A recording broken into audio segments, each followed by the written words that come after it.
वार्ता में कुछ गंभीर विषय, कुछ महत्वपूर्ण निर्णय आपसे साझा करूंगा।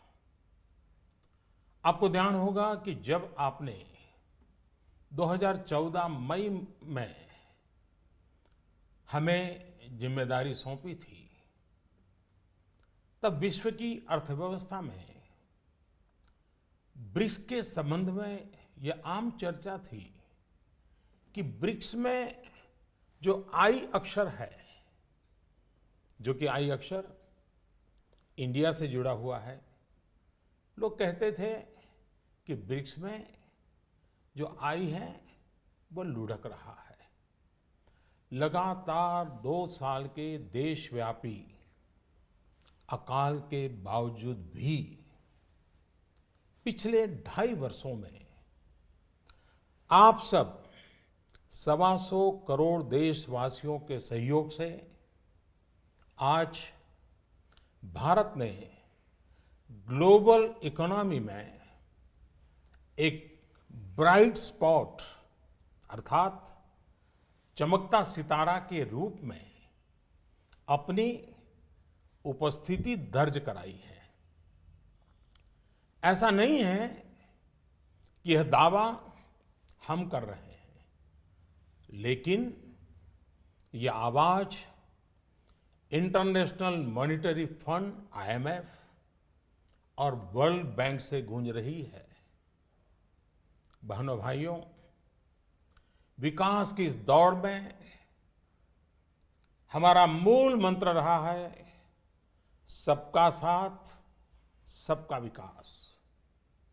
यह सरकार गरीबों को समर्पित है और समर्पित रहेगी। गरीबी के खिलाफ हमारी लड़ाई का मुख्य शस्त्र गरीबों का देश की अर्थव्यवस्था एवं संपन्नता में सक्रिय भागीदारी यानी गरीबों का सशक्तिकरण, गरीबों का एम्पावरमेंट।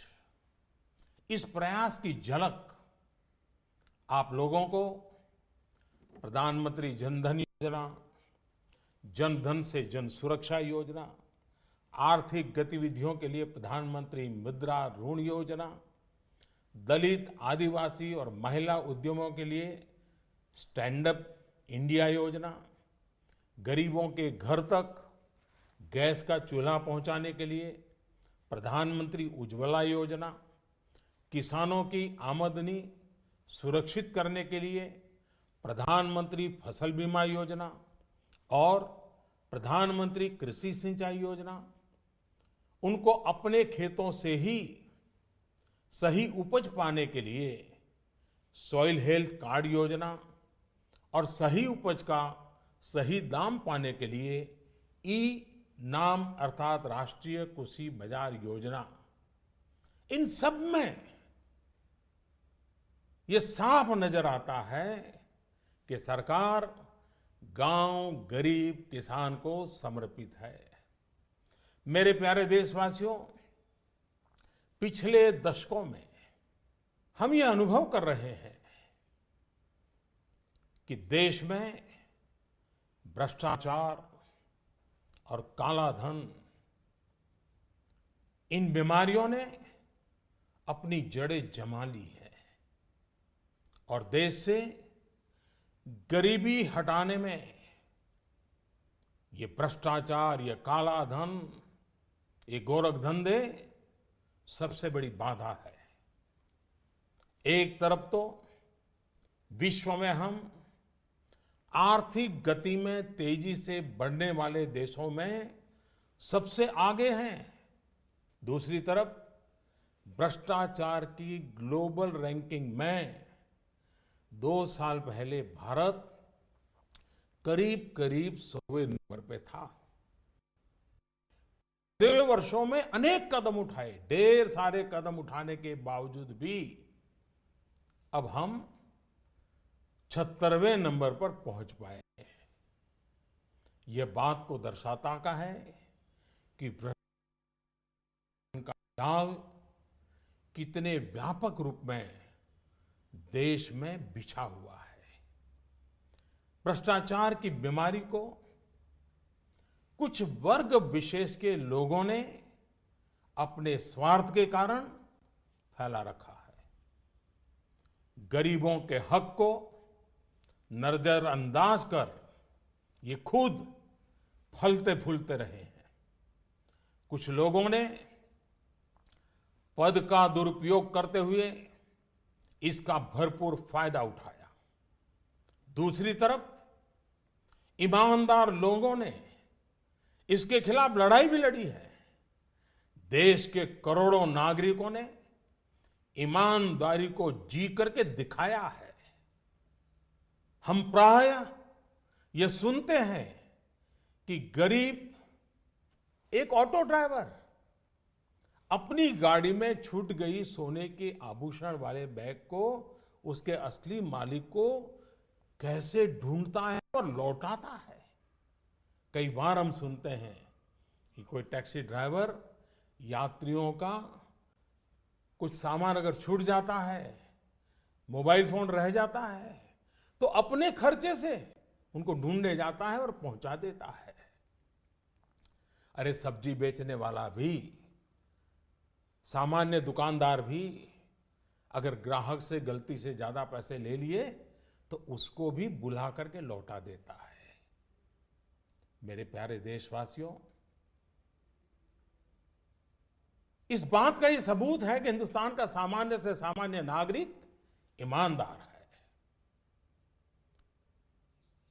लेकिन मेरे प्यारे देशवासियों, हर देश के विकास के इतिहास में ऐसे क्षण आए हैं जब एक शक्तिशाली और निर्णायक कदम की आवश्यकता महसूस की गई। इस देश ने यह वर्षों से महसूस किया है कि भ्रष्टाचार, कालाधन, जाली नोट और आतंकवाद ऐसे नासूर हैं जो देश को विकास की दौड़ में पीछे धकेलती है, देश को, समाज को अंदर ही अंदर खोखला कर देती है। मेरे प्यारे देशवासियों, आतंकवाद की भयानक तो कौन नहीं जानता है। कितने निर्दोष लोगों को मौत के घाट उतार दिया जाता है।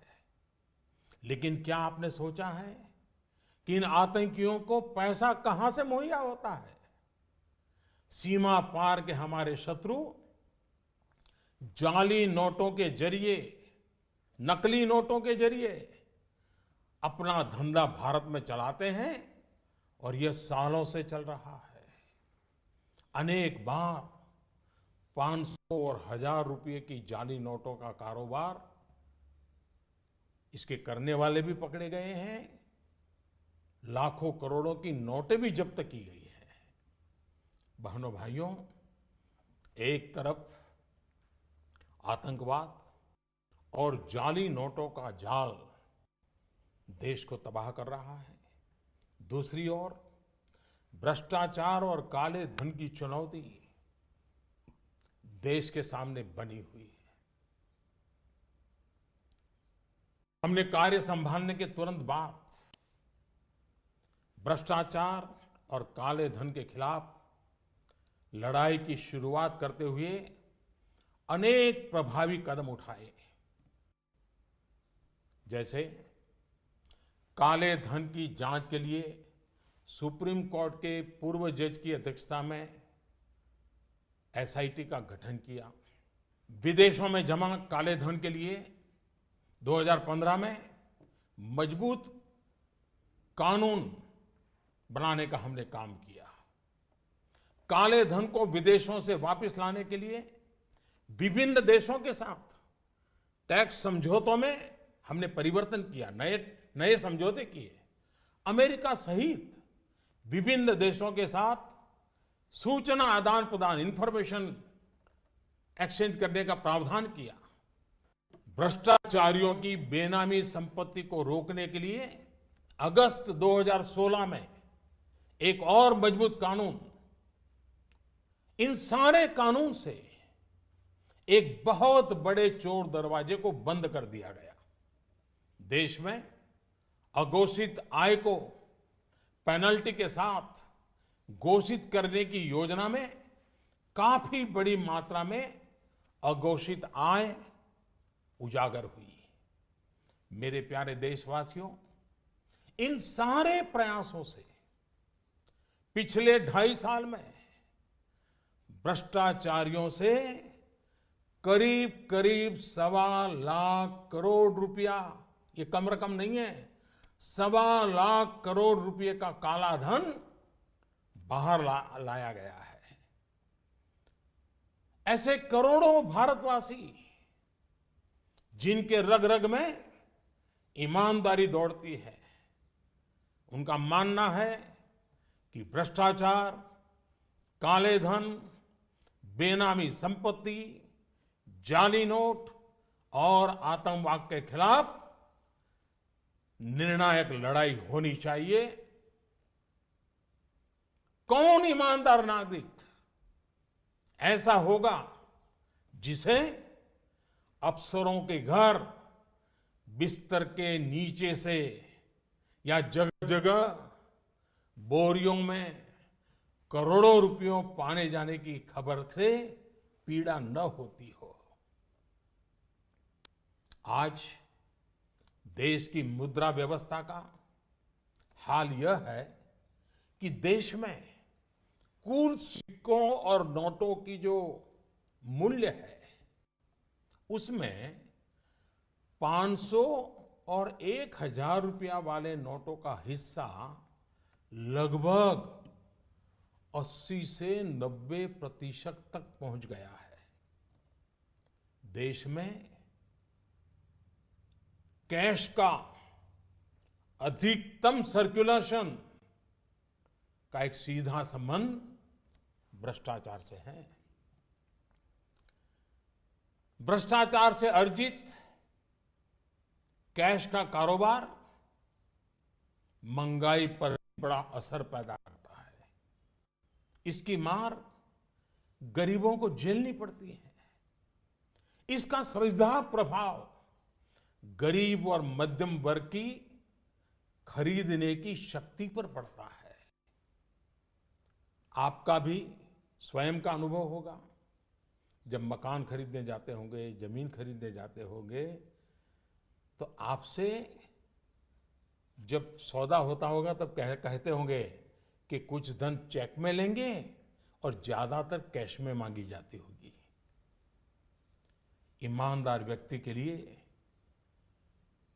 कुछ भी खरीदना, एक मध्यम वर्ग के व्यक्ति को घर भी खरीदना हो तो उसके पास काले धन नहीं है तो मुसीबत हो जाती है। तो उसके पास कैश के इस धंधे के कारण मकान, जमीन, उच्च शिक्षा, चिकित्सा, ऐसे अनेक सेवाओं को, उन वस्तुओं को इन कारणों से उनकी मूल्य में कृत्रिम वृद्धि भी होती है, आर्टिफिशियल इंक्रीज होता है।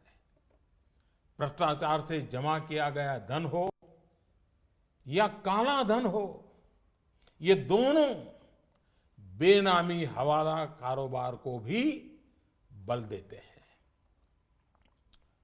और हम जानते हैं हवाला का उपयोग आतंकियों ने हथियार की खरीद फरोख्त में भी किया है।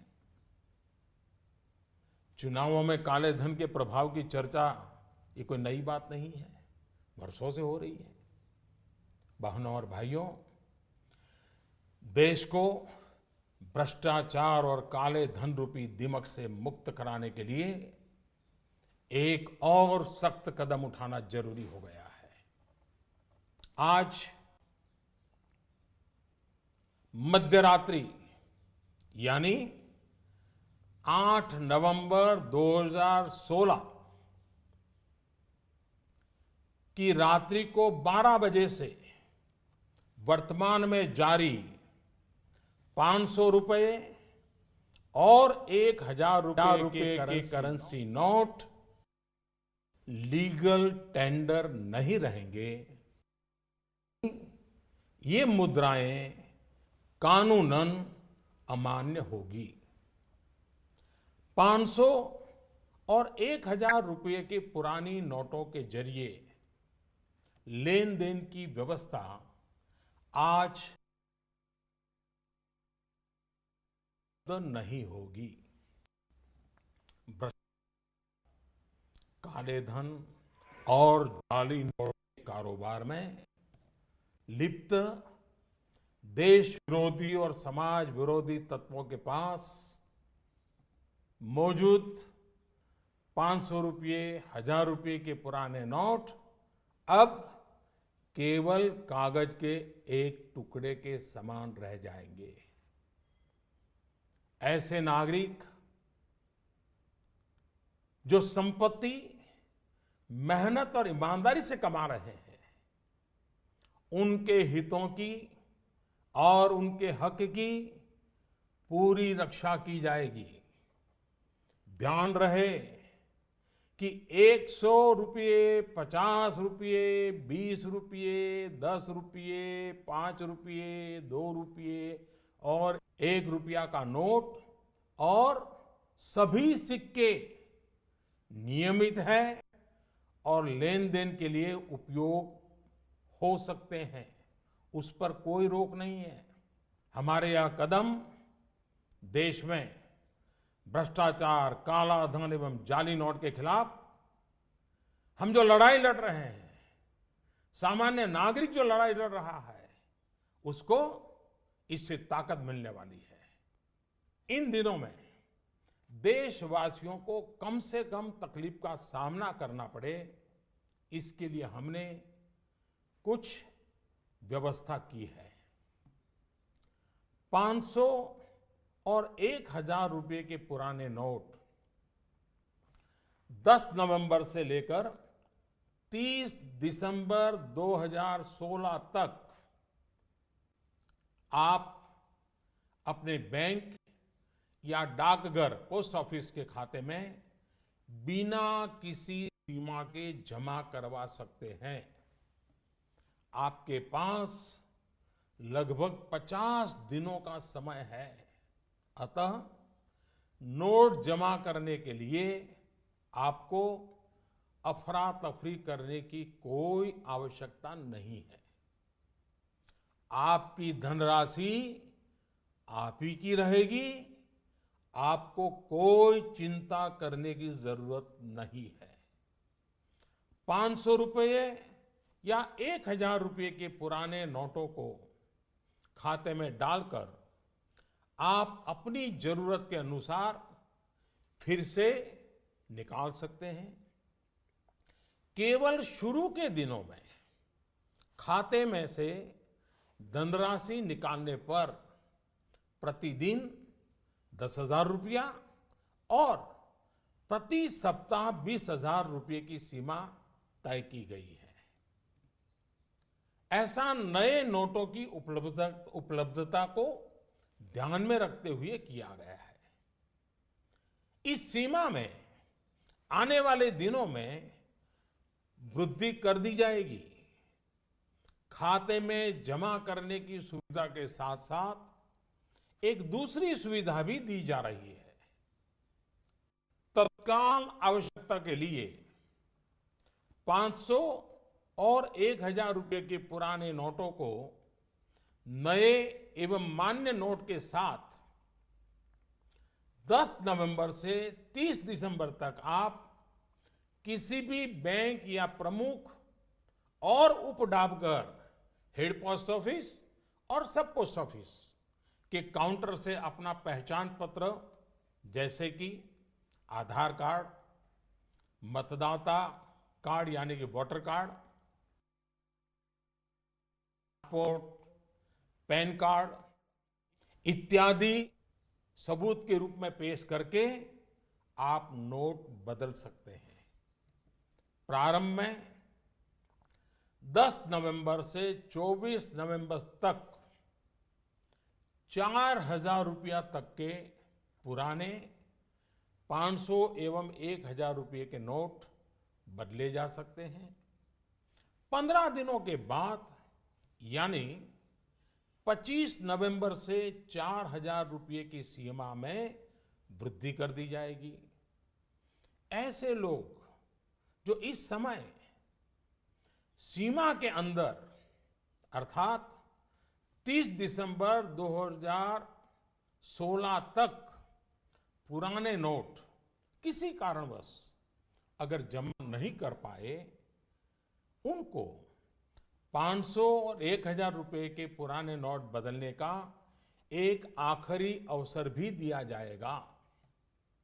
ऐसे लोग रिजर्व बैंक के निर्धारित ऑफिस में अपनी राशि एक घोषणा पत्र यानी डिक्लेरेशन फॉर्म के साथ 31 मार्च 2017 तक जमा करवा सकते हैं। 9 नवंबर और कुछ स्थानों में 10 नवंबर को भी एटीएम काम नहीं करेंगे। प्रारंभ में एटीएम से प्रति कार्ड प्रतिदिन निकाली जा सकने वाली राशि की सीमा 2000 रुपया रहेगी। फिर उसे कुछ अवधि के बाद बढ़ाकर वैसे तो 500 और 1000 रुपए के पुराने नोट आज रात्रि 12 बजे से कानूनी तौर पर खत्म हो जाएंगे, परंतु सामान्य जनजीवन की जरूरतों को ध्यान में रखते हुए मानवीय दृष्टिकोण से हमने इस प्रक्रिया में शुरू के 72 घंटों में यानी कि 72 आवर्स मतलब कि 11 नवंबर की रात्रि 12 बजे तक नागरिकों के लिए कुछ विशेष व्यवस्था की है।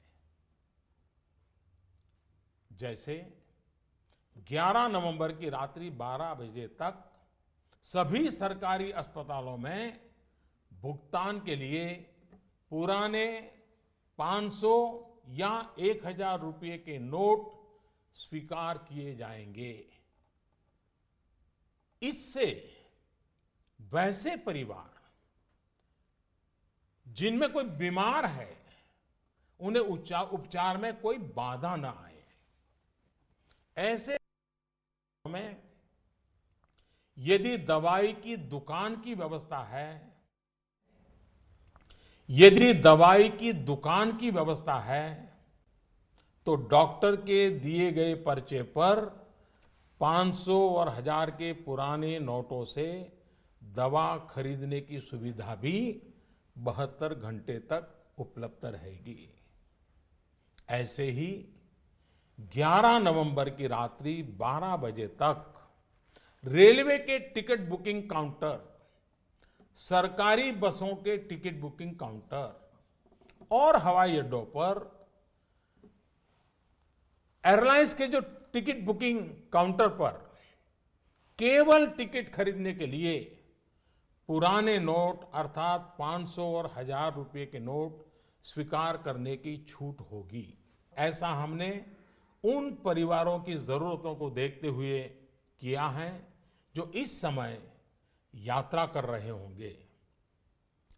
केंद्र अथवा राज्य सरकार द्वारा प्रमाणित कोऑपरेटिव की दिनचर्या की वस्तुओं की दुकान जैसे केंद्रीय भंडार, सफल और दुग्ध विक्रय केंद्र, मिल्क पाउडर, ऐसे स्थानों पर भी 11 नवंबर के नोट स्वीकार करने की छूट होगी।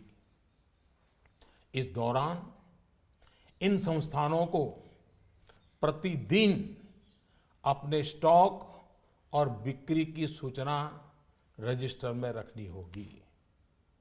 सार्वजनिक क्षेत्र पब्लिक सेक्टर के पेट्रोल एवं CNG gas station, retail outlet, जहां पर पेट्रोल, डीजल और सीएनजी गैस की बिक्री के लिए भी 11 नवंबर की रात 12 बजे तक पुराने 500 और 1000 रुपये के नोट स्वीकार करने की छूट होगी। इस दौरान प्रतिदिन अपने स्टॉक और बिक्री की सूचना रजिस्टर में रखनी होगी। शवदाह गृह, श्मशान गृह, क्रेमेटोरियम, ऐसी जगहों पर भी 11 नवंबर की रात 12 बजे तक पुराने 500 और 1000 रुपए के नोट स्वीकार करने की छूट होगी। अंतर्राष्ट्रीय हवाई अड्डों पर विदेश से आ रहे, अब विदेश को जा रहे लोगों को अगर उनके पास पुराने 500 और 1000 के नोट है तो ऐसे नोटों की 5000 रुपया तक की राशि को नई एवं मान्य करेंसी नोटों से बदलने की सुविधा दी जाएगी।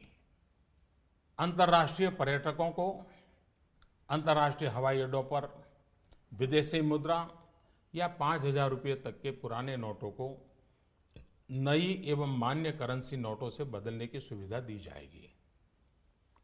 इन सारी सुविधाओं के अलावा मैं यह स्पष्ट करना चाहूंगा कि इस पूरी प्रक्रिया में नॉन कैश लेन देन में, यानी चेक से पेमेंट हो, डिमांड ड्राफ्ट से पेमेंट हो, डेबिट या क्रेडिट कार्ड से पेमेंट हो अथवा इलेक्ट्रॉनिक फंड ट्रांसफर में कोई रुकावट नहीं आएगी। ये कारोबार पहले चलता था वैसा ही चालू रहेगा।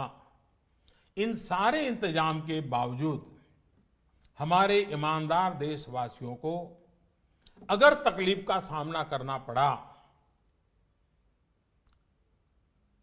तो अनुभव यह बताता है कि इस देश का सामान्य नागरिक देश की भलाई के लिए त्याग करने और कठिनाई सहने के लिए कभी भी पीछे नहीं रहता है। जब मैं सुनता हूं कि कोई गरीब विधवा एलपीजी सब्सिडी छोड़ने में आगे आती है, यह त्याग एक रिटायर्ड स्कूल टीचर में भी पाया जाता है जब वो पेंशन से स्वच्छ भारत कोष में अपना योगदान देने को आगे आता है। जब हम ये सुनते हैं कि गरीब आदिवासी मां बकरी बेचकर शौचालय बनाने के लिए पैसे लगा देती है, एक फौजी अपने गांव को स्वच्छ गांव बनाने के लिए 57,000 रुपये का दान देने के लिए आगे आता है। मैंने तो यह देखा है कि देश के सामान्य नागरिक की एक ही तमन्ना है कि वह कुछ भी कर गुजरने को तैयार है, बस देश का कल्याण हो। अतः भ्रष्टाचार, काला धन, जाली नोट और आतंकवाद के खिलाफ जंग में हम लोग थोड़ी सी कठिनाई, वह भी कुछ दिनों के लिए, तो झेल ही सकते हैं। मेरा पूरा विश्वास है कि देश का प्रत्येक नागरिक भ्रष्टाचार के खिलाफ शुचिता के इस महायज्ञ में एकजुट होकर के, मिल करके खड़ा होगा। मेरे प्यारे देशवासियों, दिवाली के पर्व के बाद अब ईमानदारी के इस उत्सव में, प्रामाणिकता के इस पर्व में आप बढ़ चढ़ करके हाथ बटाएं। मेरा पूरा विश्वास है कि देश के सभी राजनीतिक दल, राजनीतिक कार्यकर्ता, सामाजिक एवं शैक्षणिक संस्थाएं, मीडिया, समाज के सभी वर्ग इस महान कार्य में सरकार से भी ज्यादा बढ़ चढ़ करके भाग लेंगे, सकारात्मक भूमिका अदा कराएंगे और इस पवित्र कार्य को सफल बना के ही रहेंगे।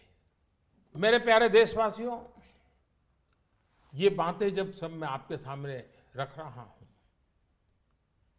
इसी समय सरकार के अलग अलग विभागों को भी जानकारी हो रही है। बैंक हो, पोस्ट ऑफिस हो, रेलवे हो, अस्पताल हो, उनके अधिकारियों को भी इस विषय की इसके पहले कोई जानकारी नहीं मिली है, क्योंकि इस काम में गोपनीयता बहुत ही आवश्यक थी। ऐसी स्थिति में रिजर्व बैंक सभी बैंक्स और पोस्ट ऑफिस को कम समय में बहुत सारी व्यवस्था करनी उनके सामने है, बड़ा है। इस व्यवस्था में कुछ समय तो जाएगा, इसलिए रिजर्व बैंक ने यह फैसला लिया है कि 9 नवंबर को सभी बैंक पब्लिक कार्य के लिए बंद रहेंगे। नागरिकों को असुविधा होगी। मेरा पूरा भरोसा है कि बैंक और पोस्ट ऑफिस के काम करने वाले सभी साथी देश हित में इस पवित्र कार्यक्रम को सफलतापूर्वक परिपूर्ण करेंगे। भूतकाल में उन्होंने ये करके दिखाया है। मेरा जनता जनार्दन से इतना ही आग्रह है कि सभी नागरिक धैर्य रखते हुए सभी बैंक्स और पोस्ट ऑफिस के अधिकारियों को सहयोग करें। यही मेरी उनसे आग्रहपूर्वक विनती है। बहनों और भाइयों, समय समय पर मुद्रा व्यवस्था को ध्यान में रखकर रिजर्व बैंक केंद्र सरकार की सहमति से नए अधिक मूल्य के नोटों को सर्कुलेशन में लाता रहा है। 2014 में रिजर्व बैंक ने 5,000 और 10,000 रुपए के करेंसी नोट का प्रस्ताव सरकार को भेजा था, जिसे हमारी सरकार ने विचार विमर्श के बाद अस्वीकार कर दिया था। अब इस पूरी प्रक्रिया में रिजर्व बैंक द्वारा 2,000 रुपए के नए नोट के प्रस्ताव को स्वीकार किया गया है। पूरी तरह से नए तौर पर डिजाइन किए गए 500 रुपए और 2,000 रुपए के नए नोट, नए करेंसी नोट अब सर्कुलेशन में लाया जाएगा। रिजर्व बैंक अपने पिछले अनुभवों को ध्यान में रखते हुए करेंसी सर्कुलेशन में अधिक मूल्यों के नोटों का हिस्सा अब एक सीमा के अंदर ही रहे, इसके लिए रिजर्व बैंक आवश्यक प्रबंध करेगा। अंत में मेरे प्यारे देशवासियों, मैं यह दोहराना चाहता हूं कि किसी देश के इतिहास में ऐसे क्षण आते हैं जब हर व्यक्ति यह महसूस करता है कि उसे भी उस क्षण का हिस्सा बनना है, उसे भी राष्ट्रहित में, राष्ट्र निर्माण में अपना योगदान देना है। परंतु ऐसे क्षण हर किसी की जिंदगी में गिने चुने ही आते हैं। आज समय हमें फिर से एक अवसर दे रहा है। हर सामान्य नागरिक भ्रष्टाचार, काला धन, जाली नोट के खिलाफ इस महायज्ञ में, इस लड़ाई में अपना योगदान दे सकता है। बहनों और भाइयों, आपसे इस प्रक्रिया में जितना सहयोग मिलेगा, शुद्धिकरण उतना ही सफल होगा। देश के लिए यह चिंता का कारण था कि भ्रष्टाचार और काले धन को जीवन का एक सहज हिस्सा मान लिया गया था। यह सोच आज हमारे राजनीतिक, सामाजिक और प्रशासनिक जीवन को दीमक की तरह खाए जा रहा है। शासन व्यवस्था का कोई भी अंग इस दीमक से अछूता नहीं है। समय समय पर हमने देखा है कि भारत के सामान्य जनमानस को अगर भ्रष्टाचार और कुछ दिनों की असुविधा में से एक को चुनना हो तो बेहिचक, मैं कहता हूं बेहिचक, मेरे देश का ईमानदार नागरिक असुविधा को तो चुनेगा, लेकिन भ्रष्टाचार को कदापि नहीं चुनेगा। आपसे मैं फिर एक बार आह्वान करता हूं कि आइए, जैसे आपने दिवाली के पर्व में अपने घर और आस पड़ोस की सफाई की, वैसे ही सफाई के काम को आगे बढ़ाते हुए हम इस महायज्ञ में अपनी भी कुछ आहुति डालकर इसे सफल बनाएं।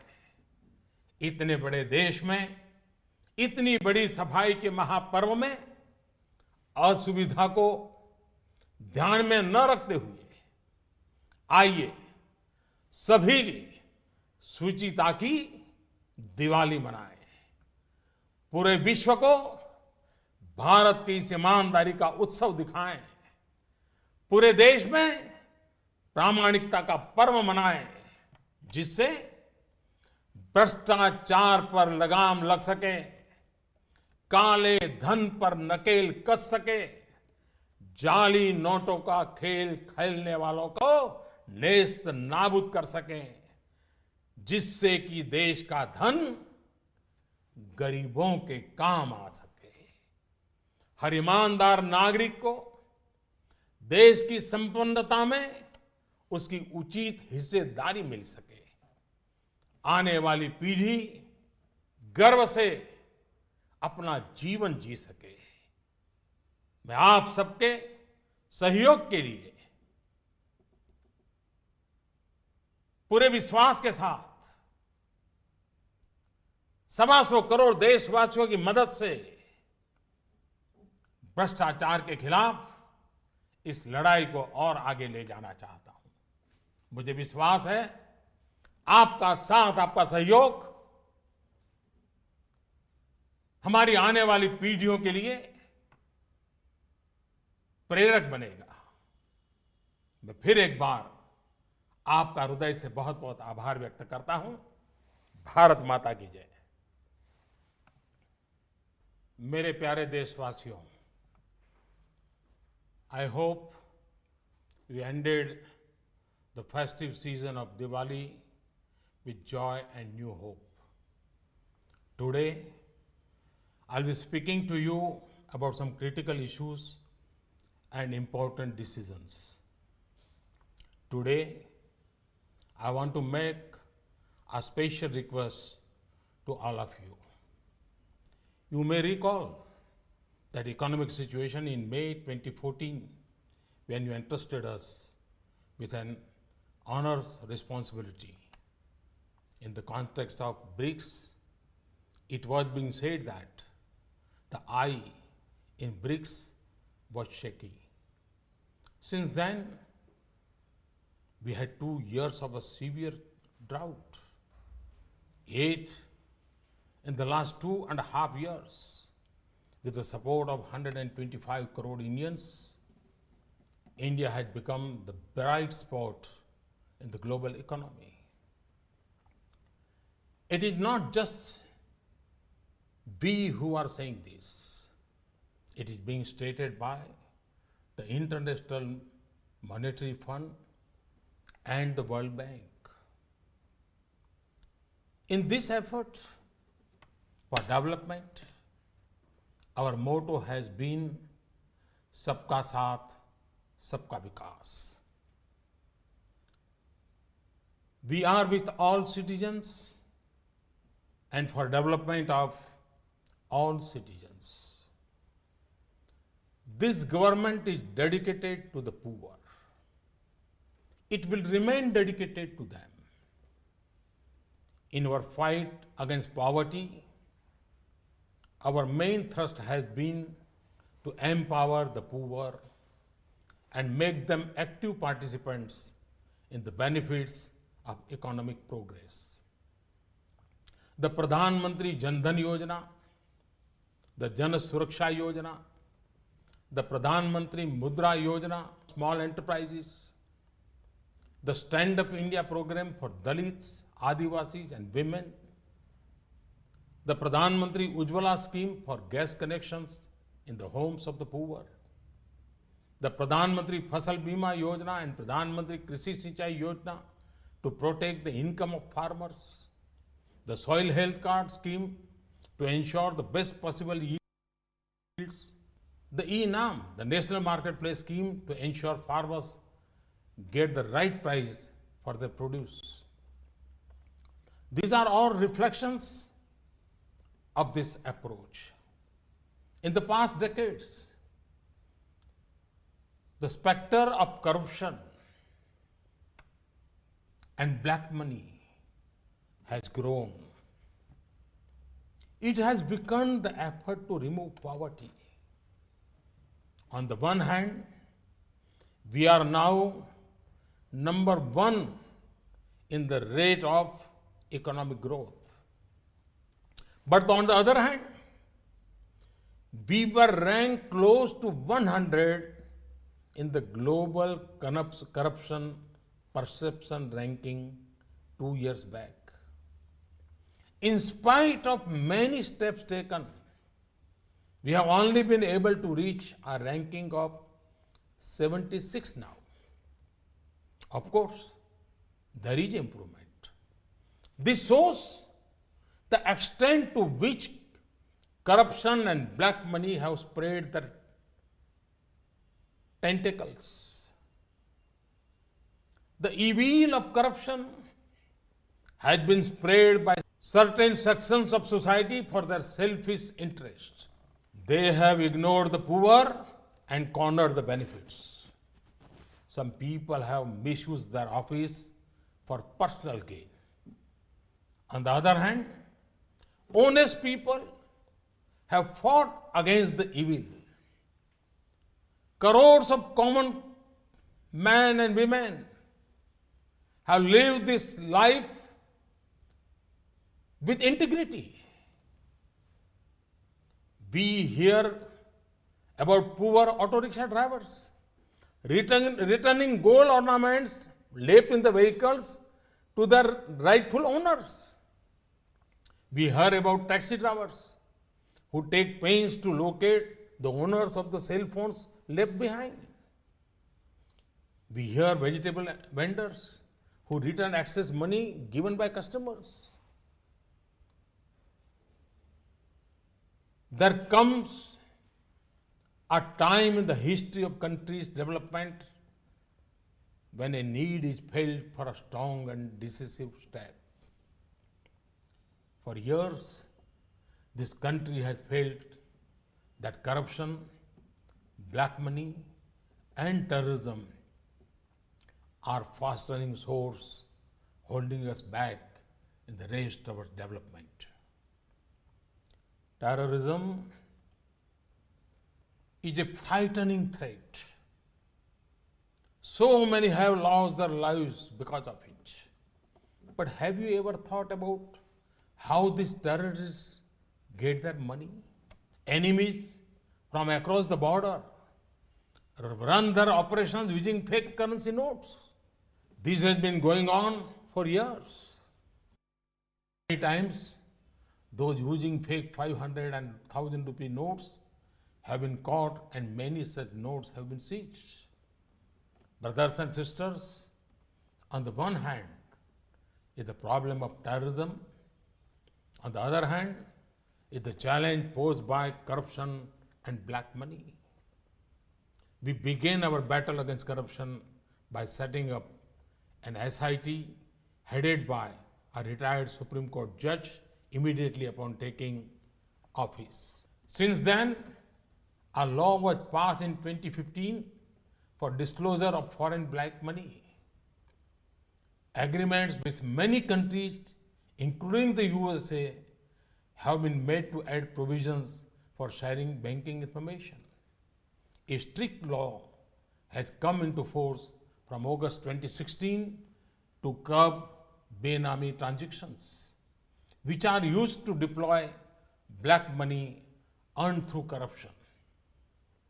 A scheme was introduced for declaring black money after paying a steep penalty.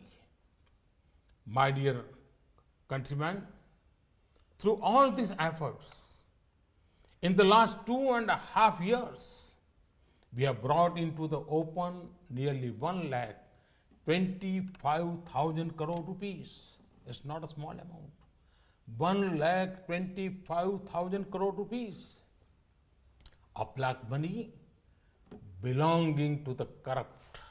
Honest citizens want this fight against corruption, black money, benami property, terrorism, and counterfeiting to continue. Which honest citizen would not be pained by reports of crores worth of currency notes stashed under the beds of government officers? Or by reports of cash found in gunny bags? The magnitude of cash circulation is directly linked to the inflation become worse through the deployment of cash earned in corrupt ways. The poor have to bear the brunt of this. It had direct effect on purchasing power of the poor and the middle class. You may yourself have experience when buying land or a house, that part from the amount paid by check, a large amount is demanded in cash. This creates problem for an honest person in buying property. The misuse of cash has led to artificial increase in the cost of goods and services like houses, land, higher education, healthcare, so on. High circulation of cash also strengthens the Hawala trade, which is directly connected to black money and illegal trade in weapons. Debate on the role of black money in elections has been going on 4 years. Brothers and sisters, to break the grip of corruption and black money, we have decided that the 500 rupee and 1,000 rupee currency notes presently in use will no longer be legal tender from midnight to night, that is 8th November 2016. This means that these notes will not be acceptable for transaction from midnight onwards. The 500 and 1,000 rupee notes hoarded by anti-national and anti-social elements will become just worthless piece of paper. The rights and the interests of honest, hard-working people will be fully protected. Let me assure you, the notes of 100, 50 rupees, 20 rupees, 10 rupees, 5 rupees, 2 rupees, and 1 rupees, and all coins will remain legal tender and will not be affected. This step will strengthen the hands of the common man in the fight against corruption, black money, and fake currency. To minimize the difficulties of citizens, in the coming days, several steps are being taken.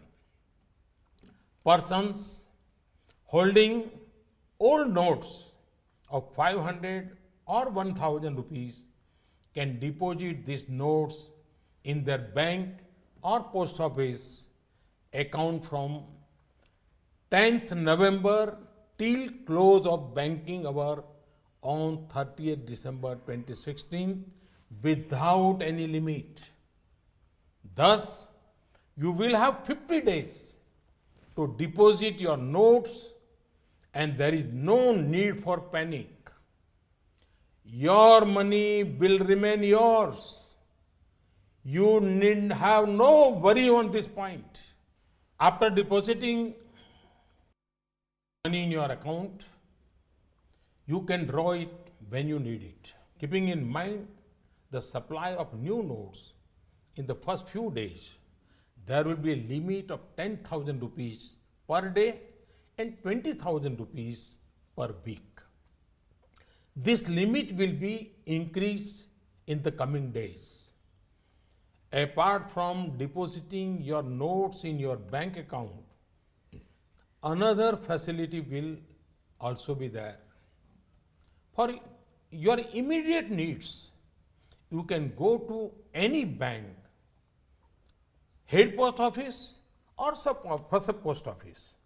Show your identity proof like Aadhaar card, voter's card, ration card, passport, income tax, PAN card number, or other approved proofs, and exchange your old 500 or 1000 rupee notes for new notes. From 10th November till 24th November, the limit for such exchange will be 4,000 rupees. From 25th November till 30th December, the limit will be increased. There may be some who, for some reason, are not able to deposit their old 500s or 1000 rupees notes by 30th December 2016. They can go to specific office of the Reserve Bank of India up to 31st March 2017 and deposit the notes after submitting a declaration form. On 9th November, and in some places on 10th November also, ATM will not work. In the first few days, there will be a limit of 2,000 rupees per day per card. This will be raised to 4,000 rupees later. 500 and 1,000 rupees notes will not be legal tender from midnight. However, for humanitarian reasons, to reduce hardship to citizens, some special arrangements have been made for the first 72 hours, that is till midnight on 11th November.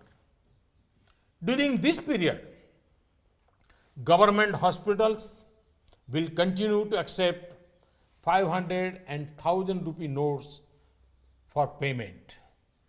This is for the benefit of those families whose members may be unwell. Pharmacies in government hospitals will also accept these notes for buying medicines with doctor's prescription. For 72 hours, till midnight on 11th November, railway ticket bookings counters, ticket counters of government buses, and airline ticket counters at airports will accept the old notes for purchase of tickets. This is for the benefit of those who may be traveling at this time.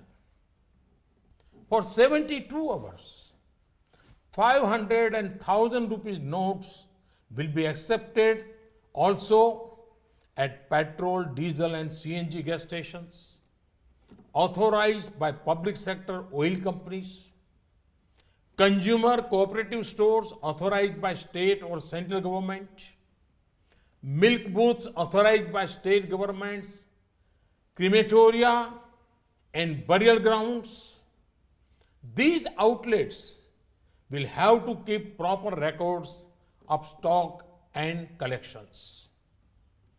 Arrangements will be made at international airports for arriving and departing passengers who have 500 or 1,000 rupee notes for not more than 5,000 rupees to exchange them for new notes or other legal tender. One more thing I would like to mention. I want to stress that in this entire exercise, there is no restriction of any kind on non-cash payment by checks, demand drafts, debit or credit cards, and electronic fund transfer. Brothers and sisters, in spite of all these efforts, there may be temporary hardship to be faced by honest citizens. Experience tells us that ordinary citizens are always ready to make sacrifices and face difficulties for the benefit of the nation. I see that spirit when a poor widow gives up her LPG subsidy, when a retired school teacher contributes his pension to the Swachh Bharat mission, when a poor Adivasi mother sells her goats to build a toilet, when a soldier contributes 57,000 rupees to make his village clean. I have seen that the ordinary citizen has the determination to do anything if it will lead to the country's progress. So, in this fight against corruption, black money, fake currency, fake notes, and terrorism, in this movement for purifying our country, will our people not put up with difficulties for some days?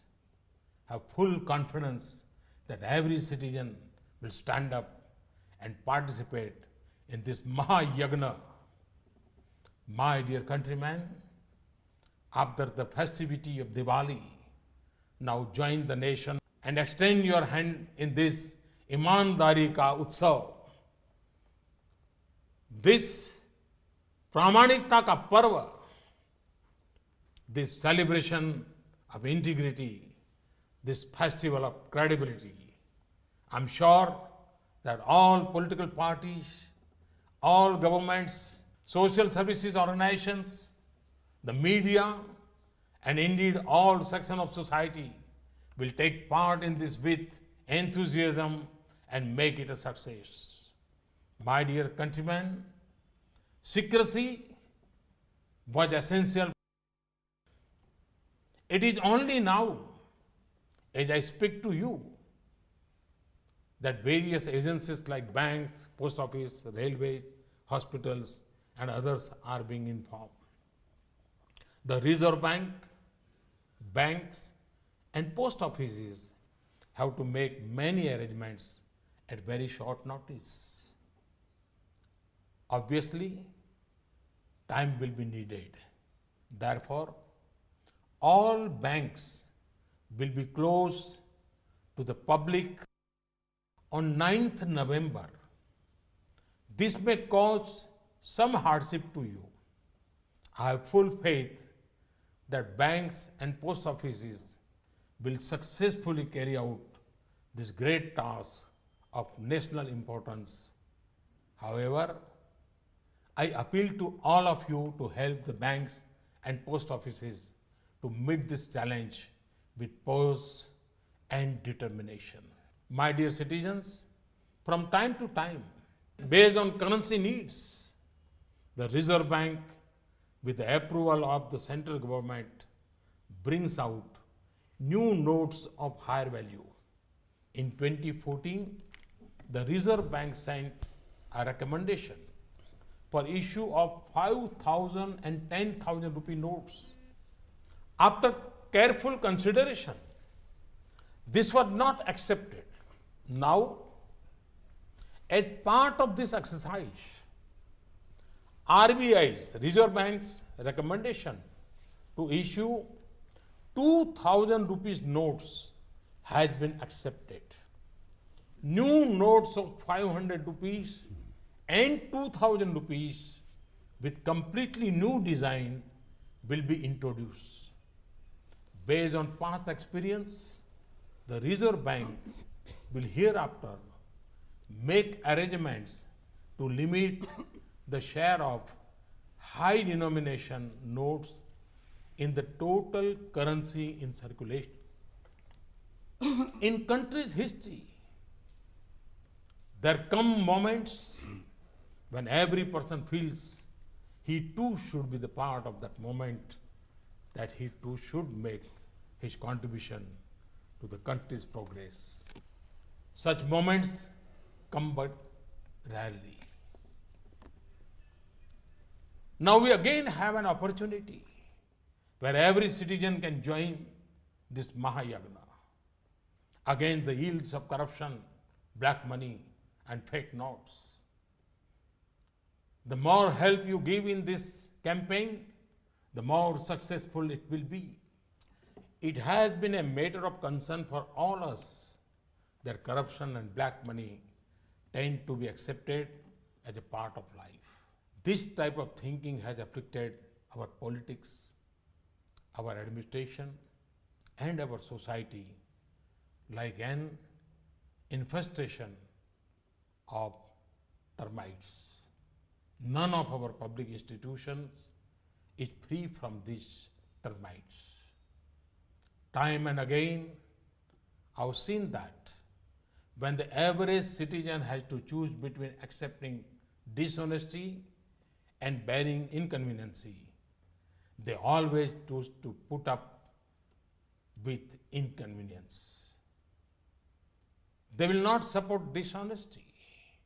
Once again, let me invite you to make your contribution to this grand sacrifice for cleansing our country, just as you clean your surroundings during Diwali. Let us ignore the temporary hardship. Let us join this festival of integrity and credibility. Let us enable coming generation to live their lives with dignity. Let us fight corruption and black money. Let us ensure that the nation's wealth benefits the poor. Let us enable law-abiding citizens to get their due share. I have confidence in 125 crore people of India. And I'm sure country will get success. Thank you very much. Thanks a lot. Namaskar. Bharat माता की जय. तो भ्रष्टाचार, काले धन और आतंक की अर्थव्यवस्था पर अब तक की सबसे बड़ी चोट हुई है. प्रधानमंत्री नरेंद्र मोदी इस वक्त राष्ट्र को संबोधित कर रहे थे. एक बहुत अहम ऐलान, भारत की अर्थव्यवस्था में एक बहुत बड़ा परिवर्तन एक कह सकते हैं, और ब्लैक मनी की अर्थव्यवस्था, भ्रष्टाचार की अर्थव्यवस्था पर एक बहुत बड़ी चोट मारी है सरकार ने.